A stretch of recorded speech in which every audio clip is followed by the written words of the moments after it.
Hello लोगोफोर, नोंथांमोनखौ आंनि गुबुन मोनसे गोदान भिडिअ बरायहरनाय थाबाव लायबाय। नै आंहा अमा बेदर एवदों, अमा मेजेम। बे अमा मेजेमाव आं थाव थोबसेबो सेराखै आरोना, गावनि मेजेमजोंनो एवदों आरो। साराय गुदुं खालामनानै बेदरखौ हरबाय, थाव होआलासिनो बेदरखौ हरबाय। मालाय थाव ओंखारबाय आरोना, नै जि मोजां थाव ओंखारदों। ओमफ्राय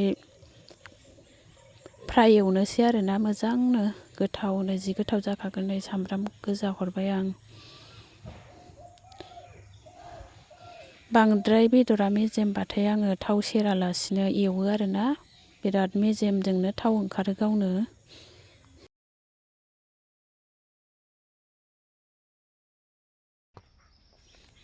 नै मोनबाय, जि गोथाव जाखासिगोन, मोजां मोनथारदोंना, गोथावथार आरोना।